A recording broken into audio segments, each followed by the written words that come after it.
गुरुजी नहीं आए? ऐसा हो सकता है क्या? वो देखिए,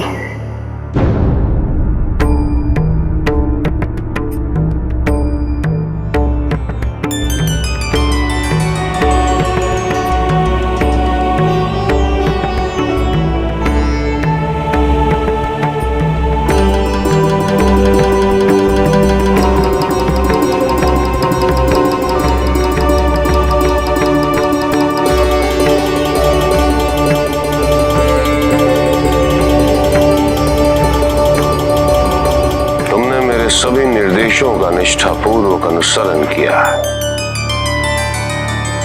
तुमने योग के 7 चरण अर्थात यम, नियम, आसन, प्राणायाम, प्रत्याहार, धारणा और ध्यान को सफलतापूर्वक पूरा किया।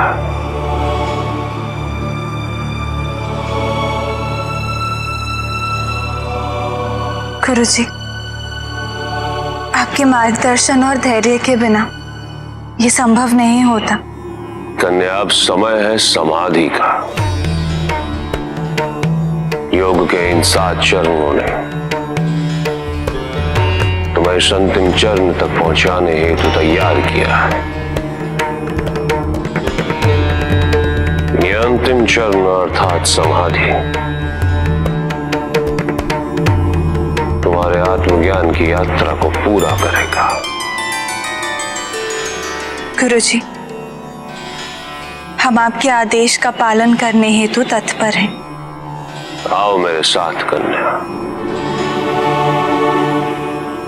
तुम दोनों यही प्रतीक्षा करो।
गुरुजी, कुछ पूछने की अनुमति है? क्या कभी हमारे स्वामी यहाँ पधारे थे?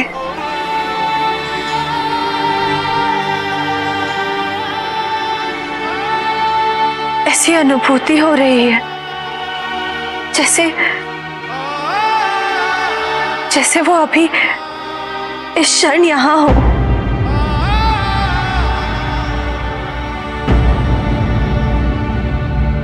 आपको आभास होगा ही, क्योंकि वो वही है आपके समक्ष। किंतु आप उन्हें पहचान नहीं पा रही हैं।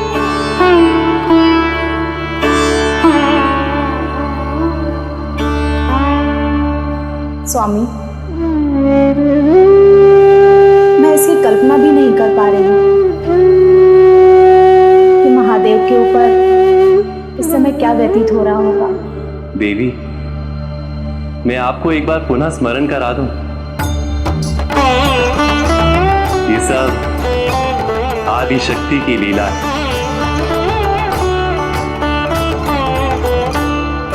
समाधि में जाने से पूर्व वो अंतिम बार अपने स्वामी की परीक्षा ले रही हैं।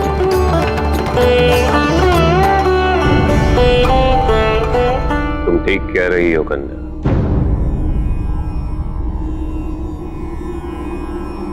ये तुम्हारे स्वामी का ही समाधि स्थल है।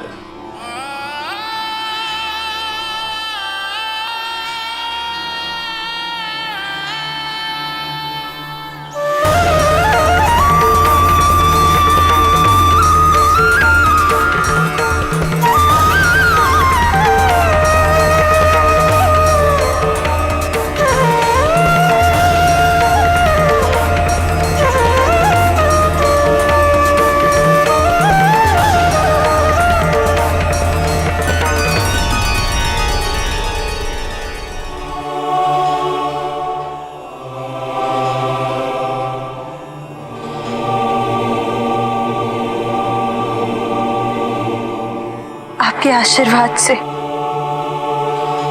हम शीघ्र ही उन्हें पहचान लेंगे। अवश्य कन्या। तुम्हारे स्वामी कब से तुम्हारी प्रतीक्षा कर रहे होंगे।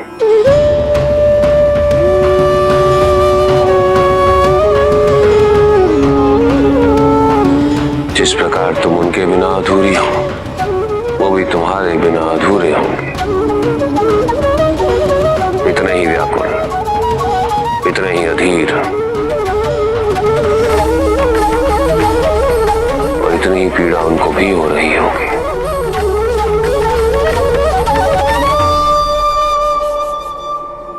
तुम दोनों का मिलन शीघ्र ही हो, ये मेरा आशीर्वाद है।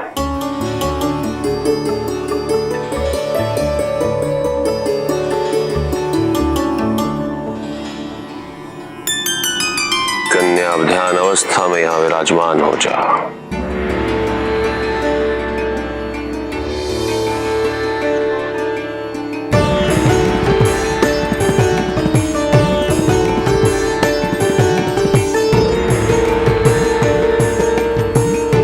नेत्र बंद करो कन्या।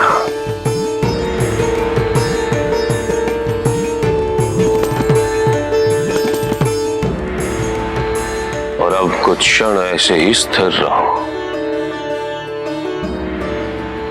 अपने श्वास पर ध्यान केंद्रित करो।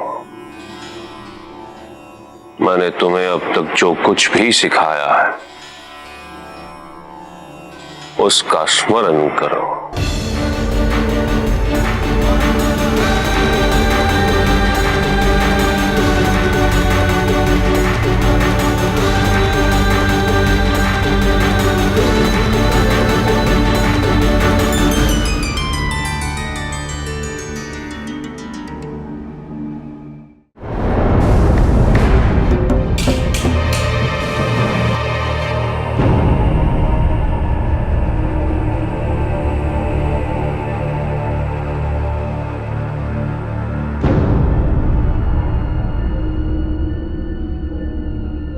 त्रिलोकाधिपति,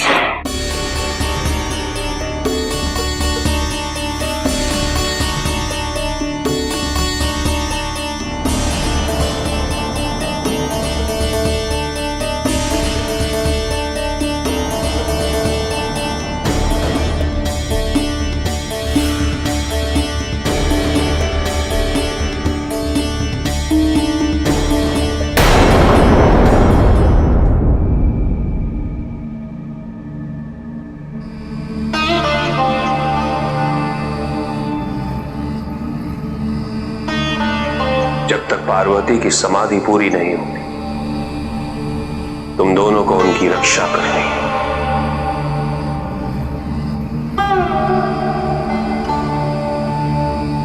यह अत्यंत महत्वपूर्ण अवस्था है पुत्र। पुत्र, इस कंदरा में किसी को भी प्रवेश नहीं करने देना।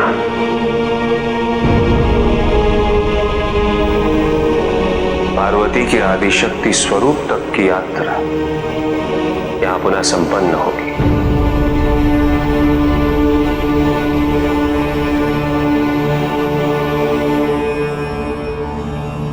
मुझे पार्वती का मार्गदर्शन करना होगा ताकि वो समाधि के इस चरण को शीघ्र ही पूरा कर ले। तुम दोनों को यह सुनिश्चित करना है कि समाधि में कोई भी विघ्न उत्पन्न ना हो।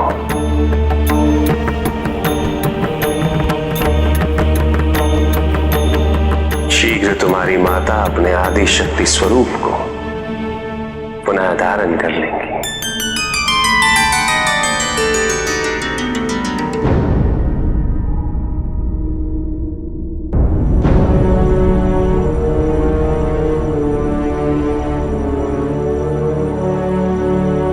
वृंदा,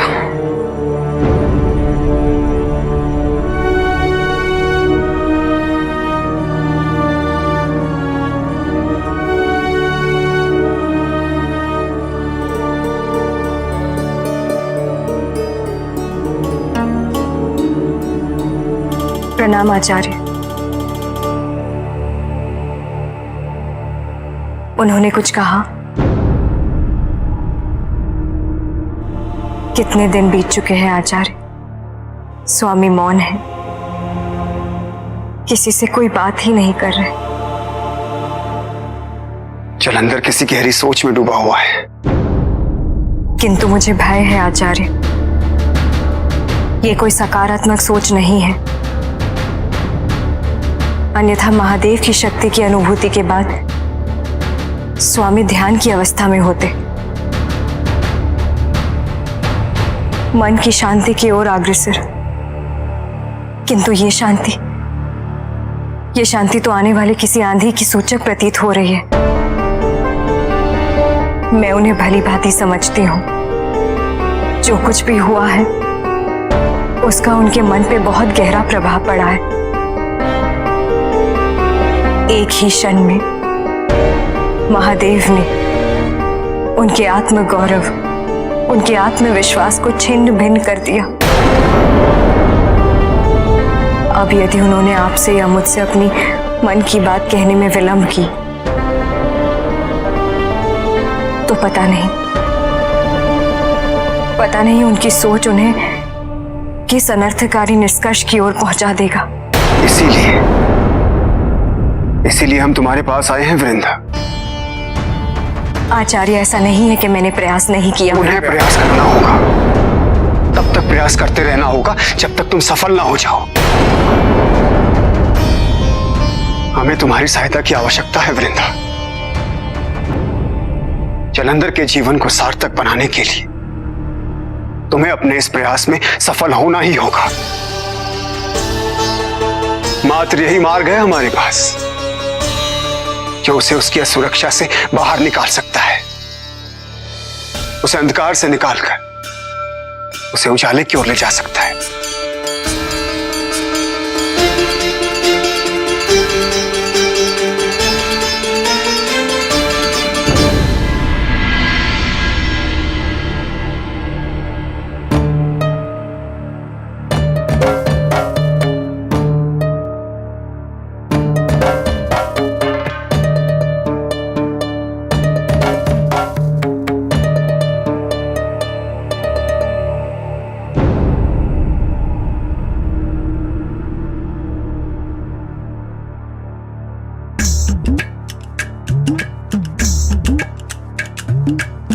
भैया, क्या आपने सोचा है कि माँ की स्मृतियाँ वापस आने के पश्चात आप क्या करेंगी?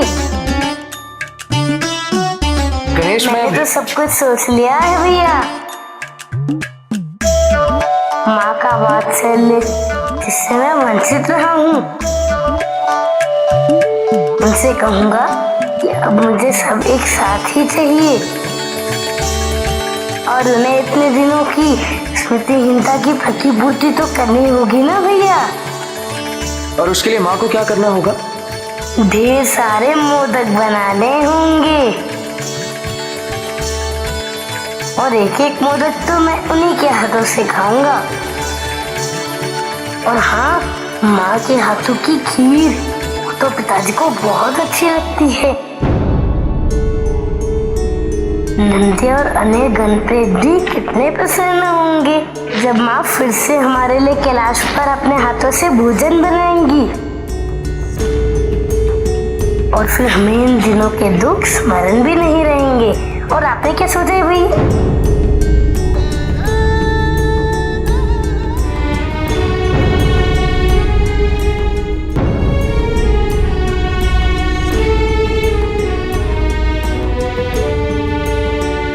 मुझे क्षमा कर दीजिए भैया, यदि मेरा प्रश्न अनुचित है तो। नहीं अनुज, इसमें तुम्हारा कोई दोष नहीं है। तो फिर क्या बात है भैया? नहीं, कोई ना कोई बात तो अवश्य है, अन्यथा ये अश्रु, जबकि आपके मुख पर मुस्कान होनी चाहिए। माँ की स्मृतिहीनता के पश्चात जब मैं पहली बार माँ से मिला,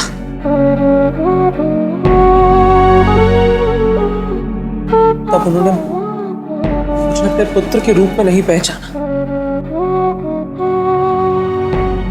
और अब अंततः जब उन्होंने मुझे पहचाना, तुम्हें पहचाना,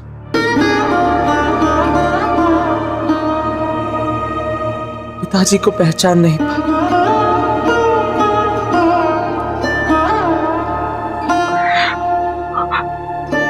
और ना ही मैं उन्हें पिताजी का स्मरण करा सका।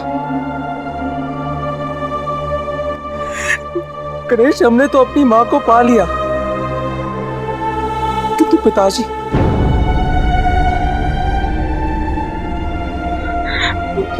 वो तो आज भी मां की प्रतीक्षा कर रहे हैं।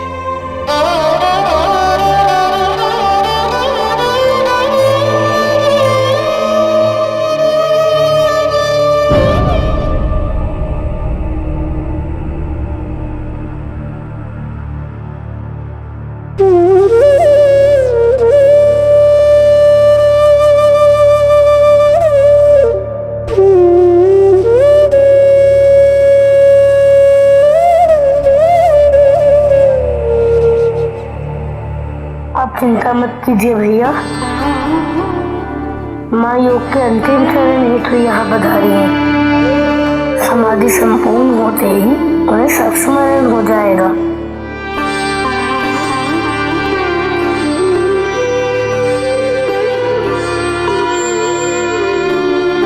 गणेश, मैं माँ और पिताजी के चरण स्पर्श करने हेतु ललायत हूँ। कितना समय हो गया है उन दोनों का आशीर्वाद एक साथ लिए हुए।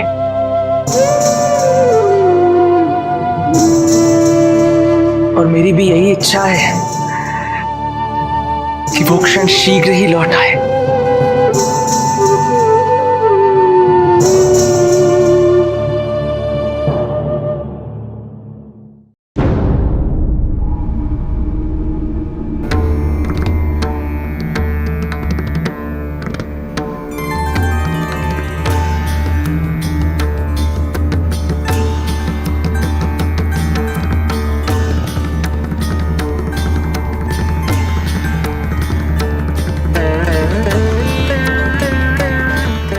आपने महादेव हमें पाने के लिए, आपने तो हमसे अपार प्रेम किया और हमने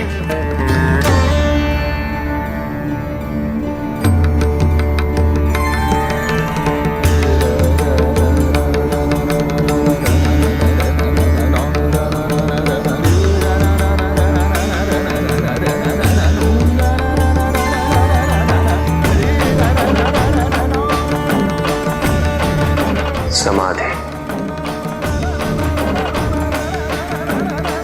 योग का अंतिम चरण। अभी तक हमने जो कुछ भी किया उसमें एक विधि थी।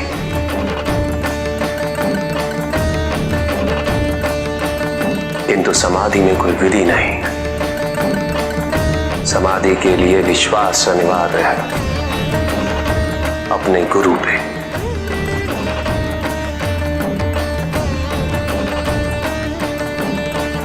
अपने भय, अपने संशय सब गुरु को सौंप दो, स्वयं को मुक्त कर दो। गिर जाने का भय तो निरर्थक है, क्योंकि समाधि तो अंतहीन है।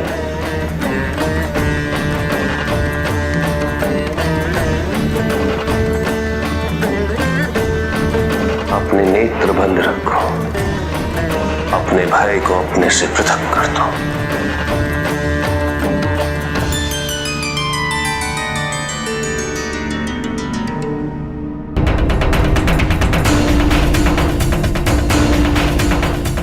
जो भी आत्मबोध तुम्हें हो चुका है उसका पुनः स्मरण करो। जो स्मृतियां लौट आई हैं, यही स्मृतियां तुम्हें अन्य स्मृतियों की ओर ले जाएंगी।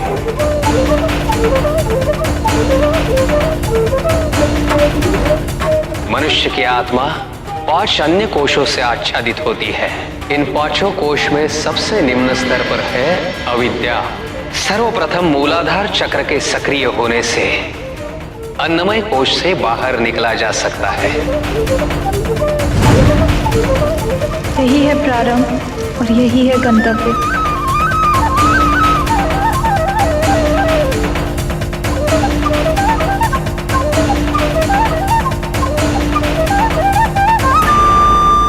यदि सबसे पहले आप अपने आप को अन्नमय कोश से मुक्त कर लेती है तो आप प्राणमय कोश के स्तर पर पहुंचेंगी। इस कोश को प्राणवायु फलीभूत करता है। प्राणवायु के विकार से अहंकार और अज्ञान से ग्रस्त होते हैं। तदुपरांत नाभि में स्थित स्वादिष्ठान चक्र के जागृत होने से प्राणमय कोश से मुक्ति पाई जा सकती है।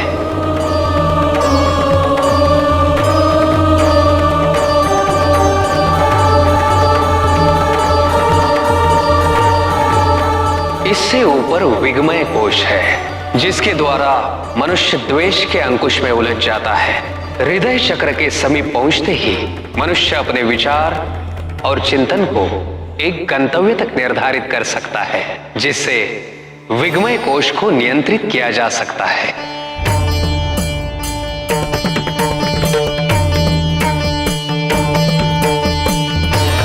आनंदमय कोश जो सदा सत्व से रचित होता है।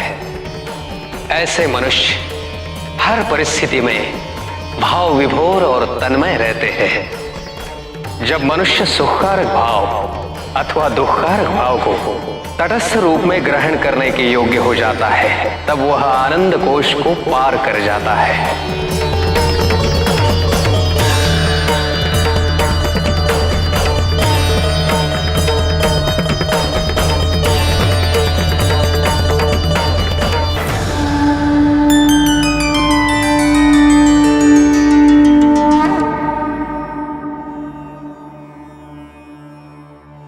अपने अतीत को स्वीकार करो पार्वती। अपने वास्तविक स्वरूप को पहचानो। अपने आदि शक्ति स्वरूप को पुनः धारण करो पार्वती।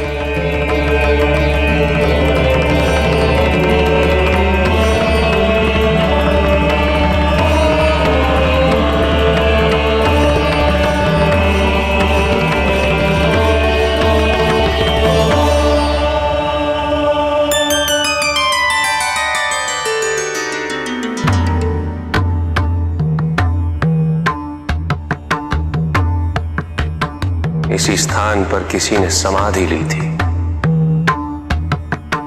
अब तुम लोगी पार्वती।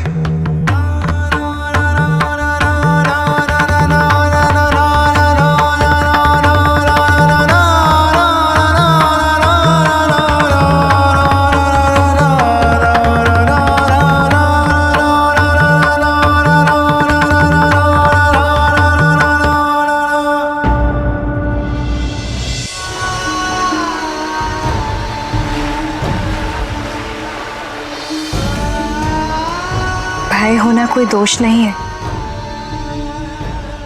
भयभीत तो कायर भी होते हैं, किंतु वो अपना भय स्वीकार नहीं करते। और यही अंतर है एक कायर में और एक साहसी में। पिताजी ने एक ऐसे राजा की कथा सुनाई थी जिसमें उसने सभी असुरों को संगठित किया था। उन्हें सिखाया कि उन्हें कर्क स्वभाव से बाहर निकलना होगा। आप जानते हैं कर्क स्वभाव का आधार क्या है? भय। भय के उनसे ऊंचा, उनसे ऊपर कोई और है। मैं सोच रही थी क्या उस राजा को इस बात का ज्ञात है कि अपने भय को स्वीकार कर लेना अपने भय से भागते रहने की तुलना में कहीं अधिक सहज है।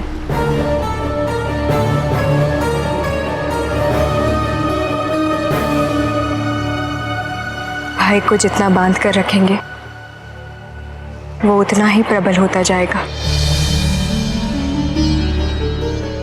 मुक्त कर दीजिए उसे। बात करिए इसके बारे में। आवश्यक नहीं है कि आपको मुझे से बात करनी पड़े। आप किसी से भी बात करिए, परंतु कुछ तो कहिए। आपको इस तरह से देखकर आपकी प्रजा भी चिंतित है।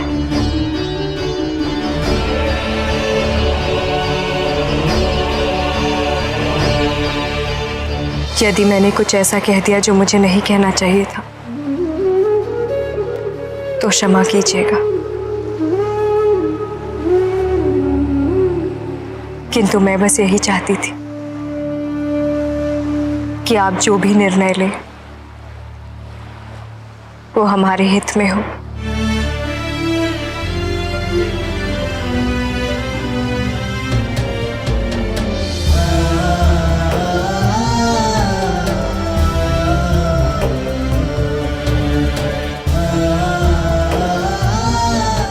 आपकी पत्नी का स्वार्थ कहता है आप अपनी मन की हर बात उससे कहें, किंतु आपकी उपचारिका होने के नाते मैं जानती हूं आपको ये बात किससे करनी चाहिए।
कुछ बात कर सकता हूं आपसे?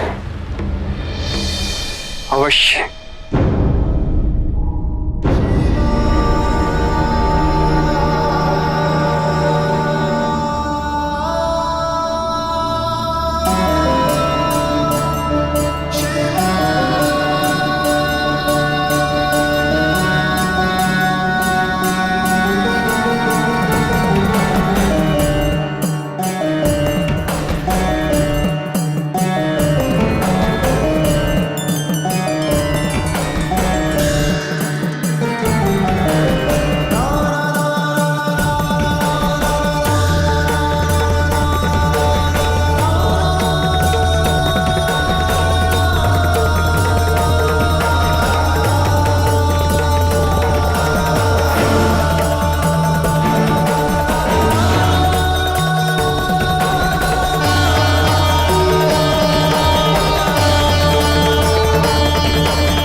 समाधि की ओर तुम्हारी यात्रा आरंभ हो चुकी है पार्वती। अब हम जब भी मिलेंगे तो तुम्हें यह ज्ञात हो जाएगा कि मैं कौन हूं, क्योंकि तब तक तुम्हें ज्ञात हो चुका होगा कि तुम कौन हो।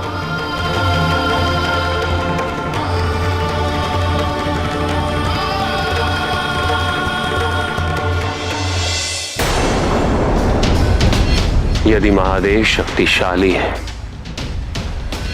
तो ऐसा क्या है जो उन्हें निर्बल बना सकता है, अशक्त बना सकता है?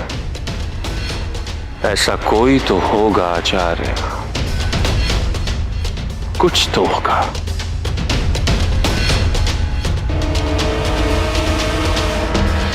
हम सब में ऐसा कुछ ना कुछ अवश्य होता है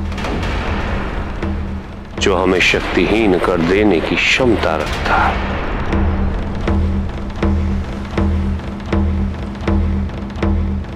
जो हमें अरक्षणीय,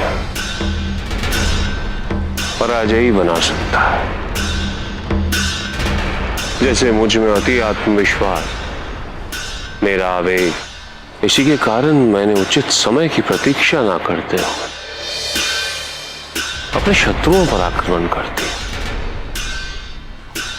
किंतु अब नहीं, अब मैं योजना बनाना चाहता हूं। प्रत्येक चाल को सोच समझ कर चलना चाहता हूं।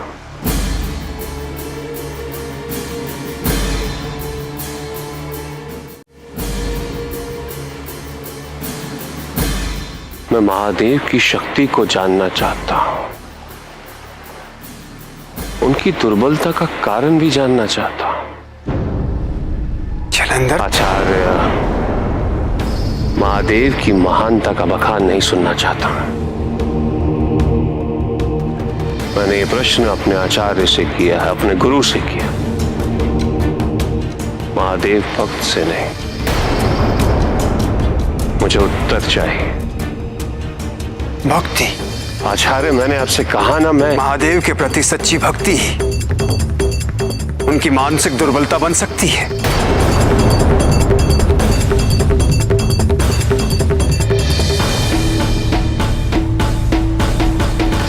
हाँ जलंधर, यदि तुम महादेव के भक्त बन जाओ तो तुम्हें अपने सभी प्रश्नों का उत्तर स्वयं प्राप्त हो जाए। भक्ति दसत्व है, पराधीनता है, मेरे मूल सिद्धांतों के विरुद्ध है।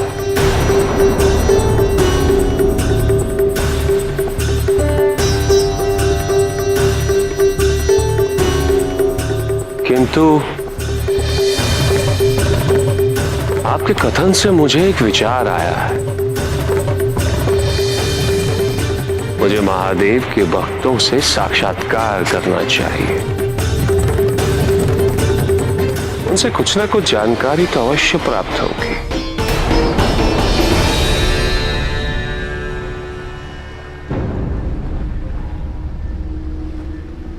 यदि गुरु की भूमिका से महादेव भक्त की भूमिका अधिक महत्वपूर्ण ना हो तो क्या आप मेरी सहायता करना चाहेंगे?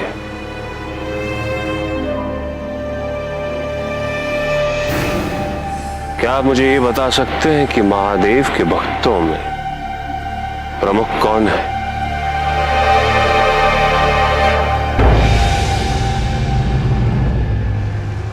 महादेव के एक महान भक्त हैं,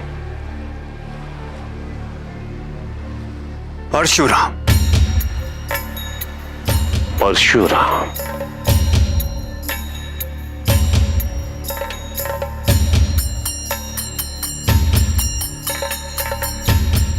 भगवान विष्णु के छठे अवतार, जिन्होंने महादेव को अपना गुरु मानकर उनसे युद्ध विद्या प्राप्त की।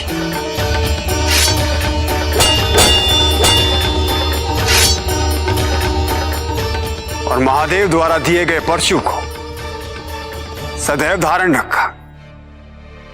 इसीलिए उन्हें परशुराम कहा जाता है।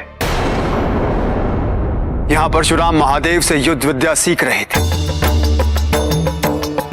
और वहां परशुराम के पिताश्री ऋषि जमदाग्नि पुण्य पर पुण्य किए जा रहे थे और उनके इन्हीं कार्यों से प्रसन्न होकर देवराज इंद्र ने उन्हें कामधेनु गाय प्रदान की ताकि उससे वो सबका पोषण करते रहे। एक दिन राजा कर्तवीर्य ऋषि जमदाग्नि के आश्रम पहुंचे और उन्होंने उनसे कामधेनु गाय मांगी, जो ऋषि ने देने से मना कर दिया। राजा कर्तवीर्य ने क्रोध में आकर ऋषि जमदाग्नि का वध कर दिया। पति वियोग सहन न होने के कारण परशुराम की माता ने भी अपने प्राण त्याग दिए। जब परशुराम अपनी शिक्षा पूर्ण करके लौटे, उन्हें संपूर्ण वृत्तांत सुनाया गया और उन्होंने क्रोध में आकर महादेव द्वारा दिए गए परशु से उस दुष्ट राजा कर्तवीर्य का वध कर डाला।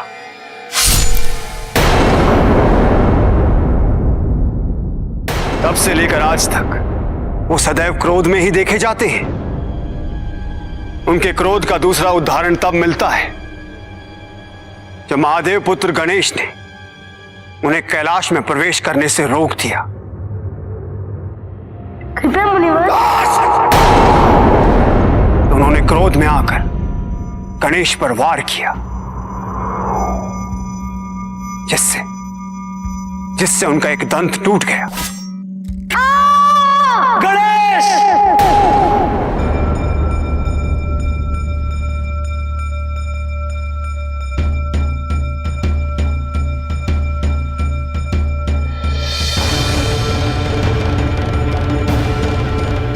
कहाँ मिलेंगे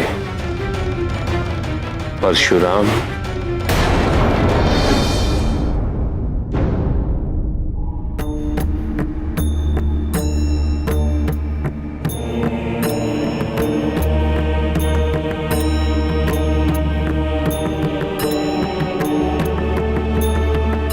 पिताजी, माँ कहाँ है? क्या उनकी समाधि पूर्ण हो गई? नहीं गणेश, अभी समय शेष है पुत्र। किंतु समाधि की सफलता हेतु जो भी अनिवार्य था वो किया जा चुका है।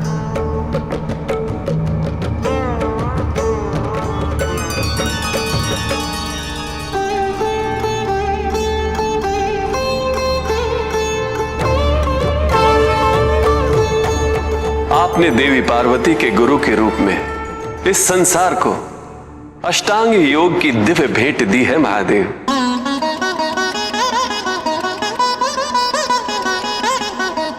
महादेव,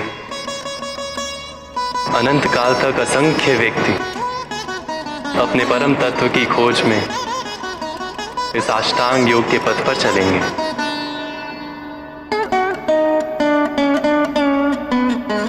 भविष्य में अष्टांग योग को सिखाने वाले अनेक महापुरुष जन्म लेंगे।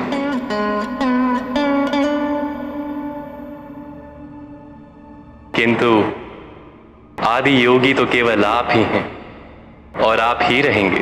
देव देव महादेव शिवा, देव देव महादेव शिवा, देव देव। दशम विद्याएं अत्यंत व्याकुल हैं कि कब देवी पार्वती उन्हें पुनः धारण करेंगी। पार्वती समाधि की अवस्था में प्रवेश कर चुकी है।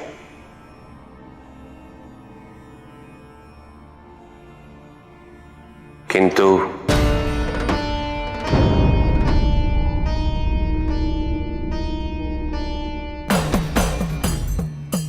पार्वती को भारी संसार का कोई भी बोध नहीं।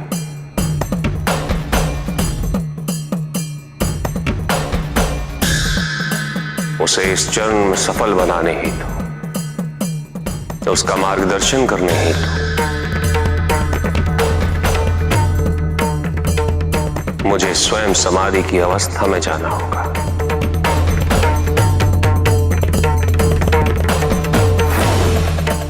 पुत्र, मेरी अनुपस्थिति में पार्वती की समाधि में कोई भी बाहरी तत्व किसी प्रकार का विघ्न उत्पन्न ना करे। इसका दायित्व तुम दोनों का है।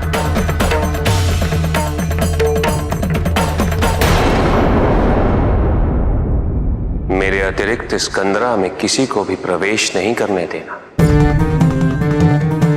अवश्य पिताजी। हम अपना दायित्व निभाएंगे पिताजी।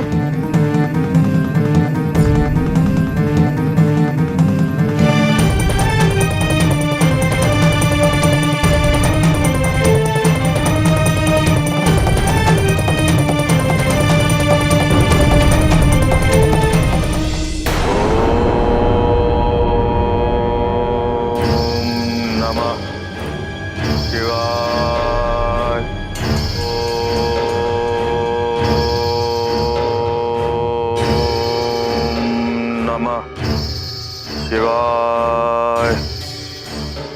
ओम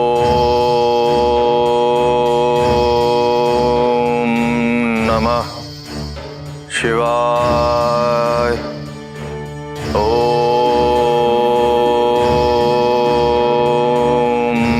नमः शिवाय। ओम नमः शिवाय। ओम नमः शिवाय।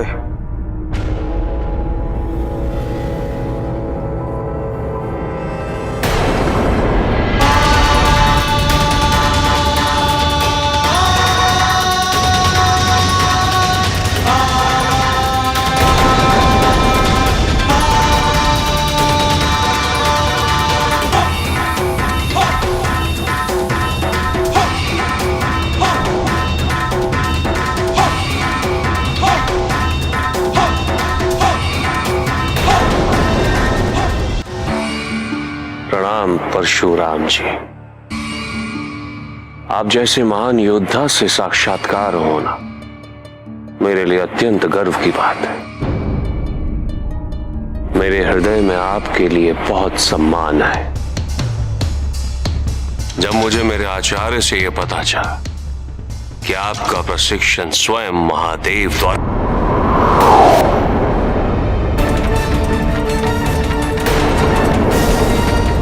अपने दूषित मुंह से महादेव का नाम भी कैसे लिया तुमने? मैं जानता हूं तुम कौन हो और तुम्हारे दुष्कृतियों से भी परिचित हूं मैं। जलंधर,